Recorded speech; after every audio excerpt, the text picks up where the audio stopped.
I want to get into the details of exactly what each side is claiming so that our listeners who don't know can follow it. But at first, I just want to say you are open about the fact that you fully believe that Karen Reed is not guilty. So I just want to know how you came to that conclusion.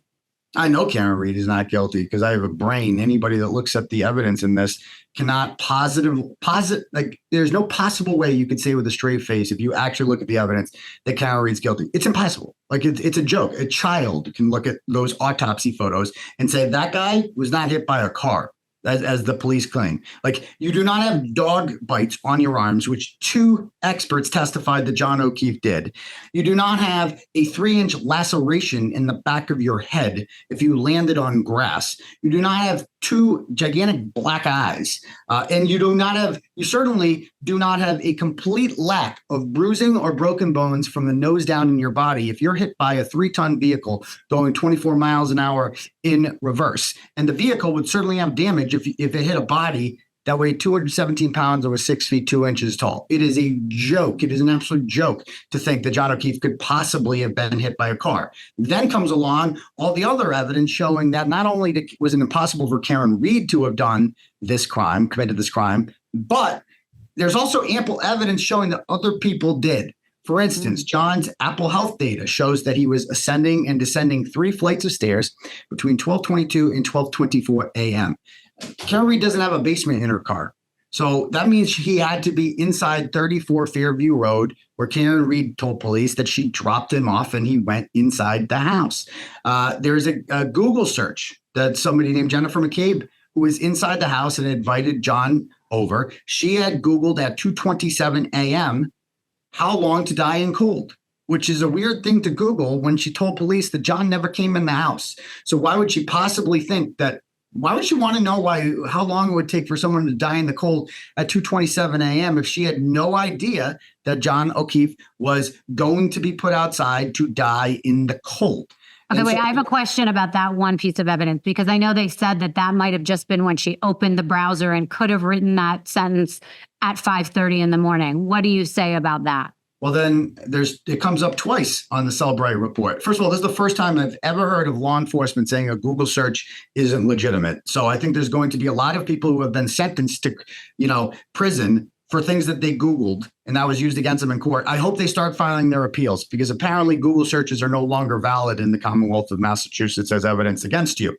Right. But it also came up as a Google search. The data extraction report shows that she Googled that at 2:27. And then she Googled it again at 6:24. So nobody denies that she Googled this at 6:24. It would make sense if she Googled it at 6:24 because they had found the body by 6:24. And maybe she was curious, like how long you would need to go out there. That made sense.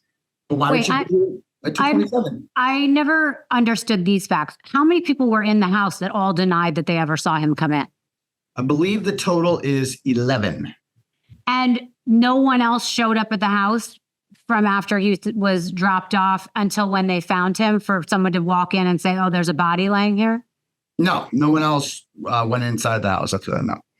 Got it. Okay, so now let's back. People did go by, like the plow driver drove by at 2:30, and he said that not only was there not a body on the front lawn, but had a body been there, he would have certainly 100% seen it, because he scans both sides of the roads and he has big, bright lights, and there's no possible way he would have missed this. And on top of that, this plow driver was never questioned by police, despite plowing the road. That'd be like the first person that you would call in. Michael Proctor never interviewed him. And Michael Proctor put in a police report that the town of Canton, the DPW director, told him that the town of Canton didn't plow Fairview Road that night. That turned out to be a lie. The DPW director himself testified, I never said that. So Proctor lied in his own report about the town not plowing that road. Why? So he didn't have to interview Lucky Loughran, because he knew what Lucky Loughran would say, that there was no body on the front lawn at 2:30. Additionally, Loughran also testified that at 3 a.m. when he went to do a third run through, that he couldn't, because there was a Ford Edge parked directly next to where John O'Keefe's body would be found 3 hours later. And that Ford Edge remained there for at least an hour. So and 3 members of the Albert family own a Ford Edge to this day. I was the one that broke this news in August, right? This was all a secret until then. I was the one that went out and tracked down Lucky Lochran and did an on-the-record interview with him. He told me all of this stuff. And he told me that the police have never questioned him, but the FBI had, that the FBI had approached him about this. And so when I published this story, it became really big news. And Michael Proctor and other members of the state police freaked out because they saw the words FBI. And they're like, oh, crap, the FBI is investigating us. So they went and they finally decided 18 months later to interview the plow driver, who told them in very clear terms the same story that he told me about the Ford Edge and the lack of the body there at 2:30 a.m. So no body at 2:30, Ford Edge, then a body appears. You want to find out who's driving that Ford Edge because they appear to be involved in murdering a Boston police officer. But what do these cops do who supposedly back the blue and want to, this should be an all hands on deck thing. A cop murdered and somebody driving a Ford Edge is involved. Let's find the driver of that Ford Edge. To this date, they have not done a thing to find out who was driving that Ford Edge. Nothing. And the lieutenant who testified in court, Brian Tully, he said it was not reliable info. This guy, not reliable info. He didn't explain why it's not reliable info. He just didn't like the info. So it didn't go along with his narrative that Karen Reed committed this murder. So he didn't see the body, and every single person who left that house that night did not see a body either, despite driving directly by it. Not one of them saw a 217-pound body lying just 10 feet from the curb, and they drove right by it. Okay, so let's back up for 1 second. Can you just give both sides? This is characterized as either this woman, Karen Reed, is a killer or she's a victim of a cover-up by the police. So can you just let our listeners know both sides and kind of the succinct version of what happened that night from both angles? So the other side claims that the evidence against Karen Reed is as follows. Number one, she said, I hit him at the scene. Okay. And I can explain in a moment now that's been debunked. Number two, that she that her pieces of her taillight, 45 pieces of her taillight were found at the scene of the crime. And number three, she had motive. She was angry, and John wanted to end the relationship, and she wasn't going to let him do that. And they have like some angry voicemails and some text messages with another guy inside the house named Brian Higgins that were of a flirtatious nature, and testimony from people who were on vacation with them a month ago. And Karen was, kind of rude. They got in an argument with this other woman. They were getting all catty with each other. So that's the totality of the evidence against Karen Reed. All easily debunked. Number one, the I hit him line.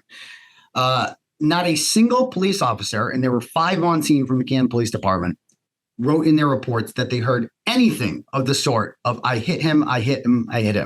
So where did that come from? Who said that? The only person who initially said this was a firefighter on scene named Katie McLaughlin.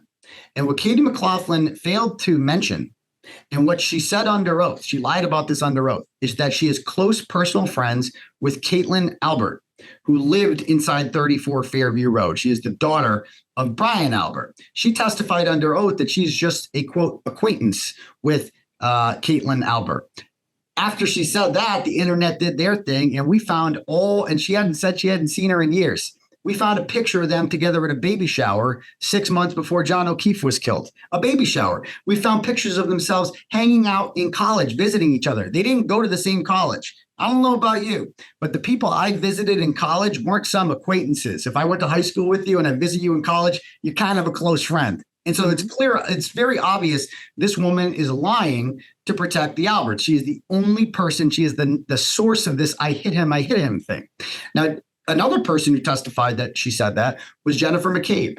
And Jennifer McCabe was the one who Googled how long to die in cold at 2:27 a.m. and was inside the house and invited John over there. So if John was murdered inside that house, Jennifer McCabe most certainly witnessed it and helped cover it all up